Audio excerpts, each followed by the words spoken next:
But before we start, please make sure to subscribe to M&R TV and hit the bell so you never miss any upload from us. Also, leave a like right now. Divers find an old camera lying on the ocean floor. Then they saw the pictures. Losing something incredibly meaningful and important like a camera or photo album can feel devastating. Most of the time, there's no other option than to move on. However, once in a blue moon, a long-lost item makes its way home under the strangest of circumstances. This is one of those stories. When conducting research, divers from a Canadian university discovered a long-lost camera on the seafloor. From the looks of it, it had remained there for years, if not decades. While it was strange enough to find a camera on the bottom, the divers never thought it would work.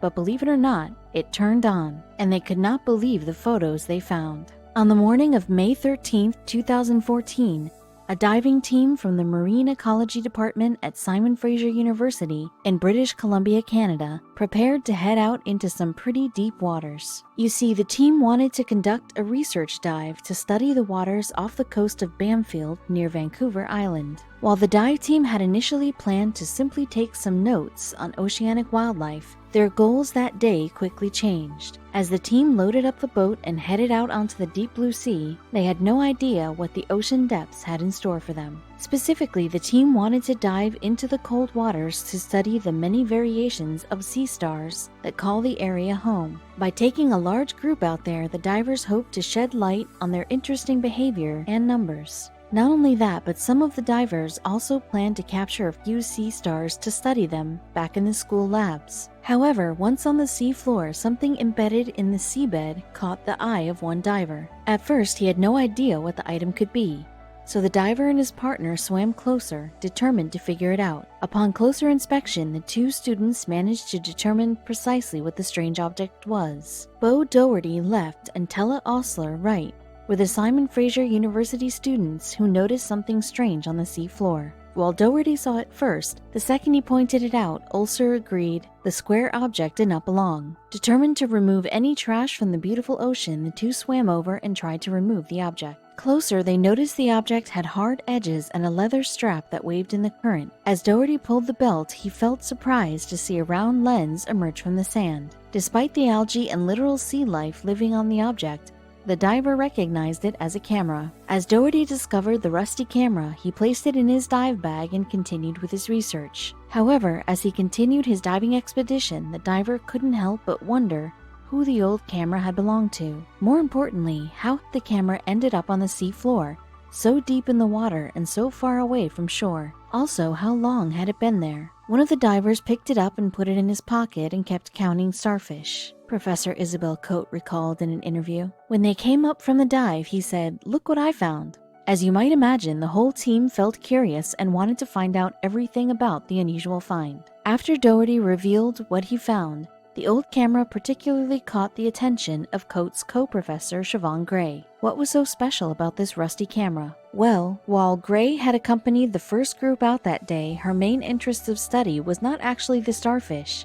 Instead, she had tagged along to study aquatic plant life for the Bamfield Marine Sciences Center. When looking at the camera, Gray felt amazed to see fauna growing on the surface of the electronic. So she decided to take the rusty camera back to her lab for further investigation. Back at the lab, Gray found far more than she ever expected. Gray could not believe the miniature ecosystem that she discovered living inside the old rusty camera. While she had seen plenty of algae and plant life on the outside of the camera, nothing could prepare her for the inside. Inside, Gray found not only several more species of algae, but also a sea cucumber and 2 brittle stars. For those not in the know, brittle stars are very similar to sea stars, just much, much smaller. Nature had found a way to take over the camera and turn it into part of its ecosystem, as Gray and Coate taught in their ecology classes. However, as luck would have it, that wasn't all that Gray had discovered. Now, many might assume that a camera that spent years underwater would be completely useless. And they're right. However, memory cards, on the other hand, are known to be able to take quite the beating. And when Gray popped it out of its tray, it actually looked in pretty good shape. Even though the SD card was covered in black algae, The team hoped that it would still work when placed in a computer. Even better, they hoped that a few of the shots had survived the water damage. If they had, the dive team might be able to track down the original owner. While it felt like a long shot, they felt more than willing to try. When Gray discovered that the SD card remained almost intact, she felt another wave of excitement flow through her. "My first thought about the camera was, are there still images on the card?" she recalled. Even in the interview months later after finding the camera, Gray could still barely contain how excited she felt about solving this long-forgotten mystery. Gray felt incredibly happy to learn that not only did the 8GB Lexar Platinum card still work, but that plenty of videos and pictures had survived. Hopefully, the memory card's contents would lead the team to the camera's rightful owner. Unfortunately, the task would soon prove harder than first expected. Even though Gray felt reluctant to scroll through somebody's personal photos, she knew of no other way to get to the bottom of this mystery. So she started looking at the images one by one. As she scrolled through them, Gray realized that the pictures continued many of the same people seen above at various get-togethers dating back to July 30th, 2012. Despite feeling happy that she had access to the pictures, Gray still did not feel right going through someone's personal property. Even worse, after going through every single photo, she failed to find any clues that would help her find the owner. The professor had no idea what to do next. Still, as Gray looked at the photos, she knew that, given her content, they must mean a lot to the family seen above. So even though she didn't know what she would do next, the professor felt determined not to give up. Thankfully, Gray was about to unlock a clue that would solve everything. Running out of ideas on her own, Gray decided to ask her colleague Elizabeth Coate, seen below, for help. Unsurprisingly, she was more than happy to help Gray solve the mystery of the underwater camera. After taking a moment to think, Coate realized she had the best chance of finding the camera's owner by posting the pictures on social media. The very next day, the pair began tweeting out certain photos using the hashtag detectives. Soon enough, the pictures garnered hundreds of comments, likes, and retweets. However, despite all the interaction and feedback, no one came forward to claim the images. So a couple days later, Coate and Gray decided to change their strategy up. After a few days, Coate and Gray realized they were getting nowhere with the social media posts, so they elected to try something new. After all, they had agreed to never back down. The camera was too important to its original owner. Running out of options, the two professors felt willing to try everything they could think of. Eventually, Coate and Gray and the rest of the dive team resorted to printing out the pictures and posting them around town. Believe it or not, it didn't take too long before a member of the local Coast Guard regiment actually recognized someone in the photos. It would seem one of the men in the photos had been rescued from a shipwreck not too long ago. As it turns out, one of the men in the photos was Paul Burgoyne, an artist from Vancouver. Apparently, Burgoyne had lost his boat back in 2012 when it sank, exactly where the diver had found the camera. After a short talk with Coate and Gray, the Coast Guard officer found Burgoyne's phone number and got in touch with him. After a short phone call with him, the Coast Guard officer took the camera in hopes of returning it to the man. Meanwhile, Coate and Gray felt thrilled that their hard work had finally yielded some results. Little did they know that the story would not end here. In late May of 2014, Gray received a phone call that finally put the entire mystery to bed. On the other end was none other than Paul Burgoyne, and he was thrilled, Gray said. Apparently, Burgoyne couldn't believe that the dive team had found his long-lost camera, and just as Gray and her associates had predicted, he told her just how much the camera meant to him. He said when he got off the phone with the Coast Guard, he and his wife were laughing a great deal and mentioned how lucky he was, Gray later said. As the professor and Burgoyne talked, he told them just how important the photos on the camera were to him. Burgoyne felt particularly grateful as the bulk of the photos on the card did not capture any ordinary family gathering. You see, most of the pictures came from the day when he and his family had scattered his late mother's ashes. That made the loss of his camera even harder. It had been all Burgoyne had to remember his mother by. Meanwhile, the rest of the card held some of his favorite scuba diving and snorkeling photos, like the one below. Of course, the professor needed to know how Burgoyne could have possibly lost such an important camera. As Gray would soon discover, he had lost the camera under the most harrowing of circumstances. The entire adventure began 2 years earlier, on July 20th, 2012. At the time, Burgoyne had been sailing to his summer home in Tassos, British Columbia. Then, as things can on the sea, everything took a turn for the worse in a heartbeat. Everything seemed fine at first, with the majority of the trip going off without a hitch. I felt bliss when the ocean went calm and I was sitting at the back of the boat all by myself and thinking, what could be better than this? Burgoyne recalled of the beginning of the trip. However, all hell broke loose when he hit a spot of bad weather. As the final day approached, Burgoyne thought he would sail on through without incident. Unfortunately, on the afternoon of the last day, the sailor placed his boat directly on the path of a massive storm. For those who do not know, things can change on the sea in a heartbeat. In just minutes, the seas went from calm and beautiful to raging and terrifying. Sailing through the storm, Burgoyne tried to remain calm and rely on his skills to get him through. Unfortunately, as the sea grew more turbulent, his boat crashed into some unseen rocks near the shore. In the ensuing panic, Burgoyne dived from the boat into the water, losing everything, including his camera. After Burgoyne's boat crashed into the rocks and the hull smashed apart, it quickly sank into the ocean.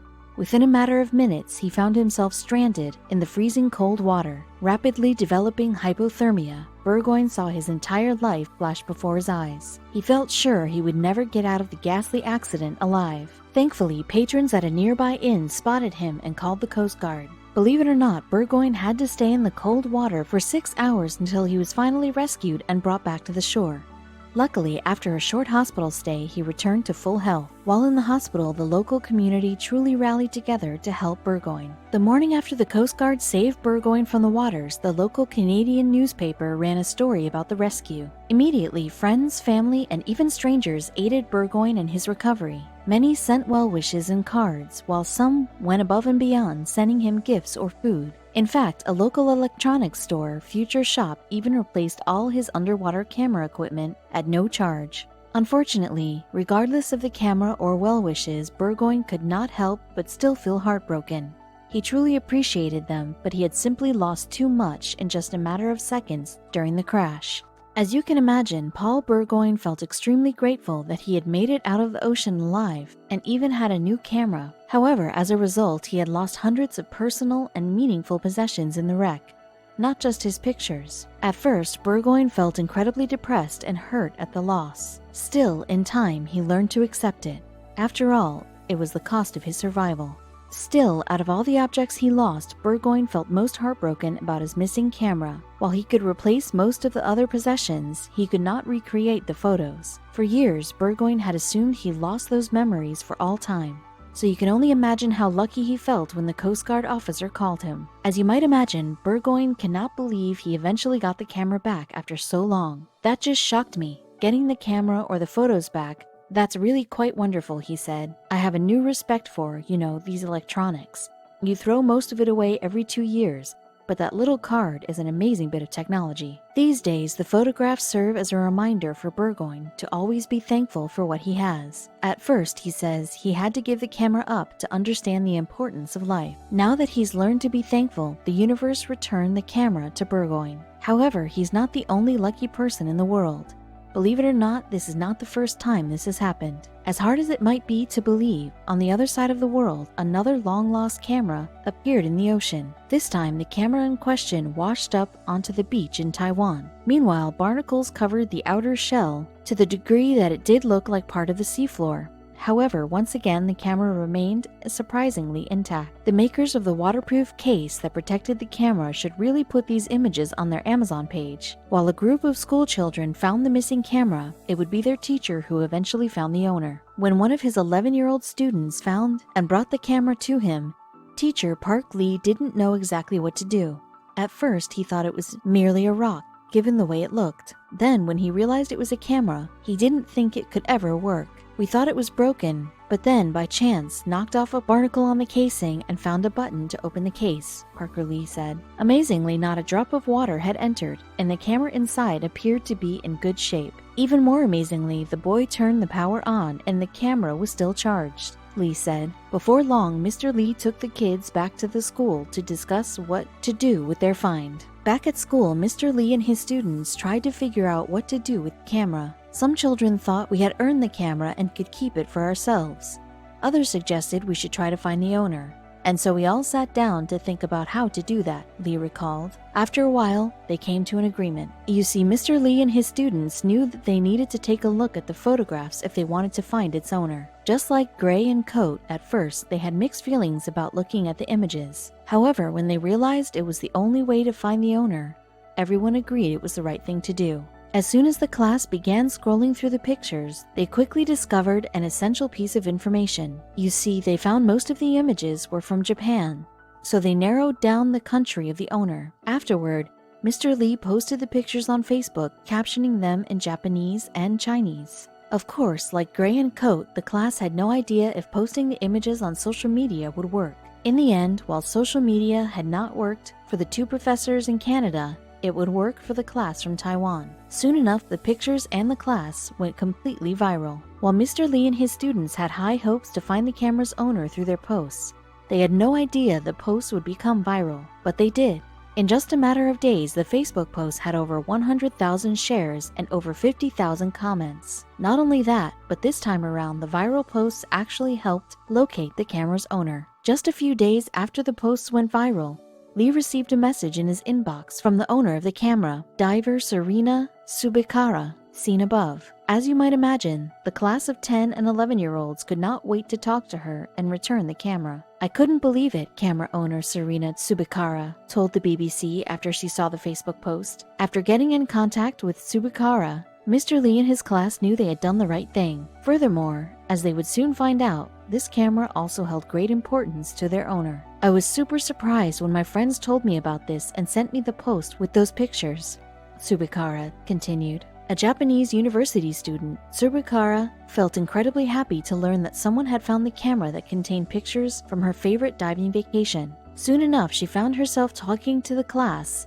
and telling them how she lost the camera. As she relayed to the class, Serena Tsubikara had been on vacation on the island of Ishigaki, Okinawa, some 155 miles east of Taiwan, when she lost her camera. I was scuba diving and I lost the camera when one of my friends ran out of air and needed help. Just like the camera in Britain, this diver had lost her camera due to a life-and-death situation. When Tsubikara dropped the camera from her hands in 2015, she felt sure that she had lost it forever. Meanwhile, safely encased in a diving case, the camera went on a little journey of its own. Well protected, it traveled hundreds of miles until it eventually washed up on a beach in Taiwan. While Tsubikara lost the camera all those years ago, she could have never imagined it would end up on a beach in Taiwan, let alone that a child would find it and ultimately return her lost memories. I am so lucky and happy to have this miracle opportunity to feel kindness of people in my life, Tsubikara said. Those pictures reminded me of old memories and brought me back to those. These days, Tsubikara regularly looks at the photographs and remembers not only the great vacation,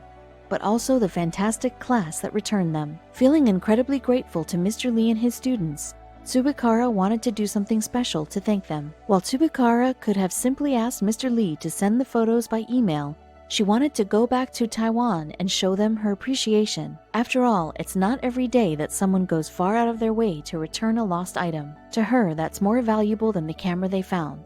Plus, they also returned all those incredible memories she thought she'd never see again. So Tsubikara went to Taiwan and got the chance to meet all the students who helped her, as you can see in the photos above. Afterward, it seemed like the story of Tsubikara and the school children was over. However, the grateful young woman had one last surprise in store for the children. When Tsubikara went to Taiwan, she had to do so on a tight budget as a student. In fact, she had to wait a few months before heading over, even after contacting the class, in order to save up for a plane ticket. So when Tsubikara arrived, she felt a little sorry that she had not brought any thank you gifts for the children. On her flight back home with her long-lost camera tucked safely away in her bag, Tsubikara tried to think of ways she could thank and surprise the class that had found her camera. Then, Tsubikara remembered that the class was due to graduate 3rd grade in 6 months or so. That gave the young woman quite the idea. In the end, Tsubikara decided to surprise the class once again during their 3rd grade graduation. She arrived without any forward notice, this time towing along all sorts of awesome gifts.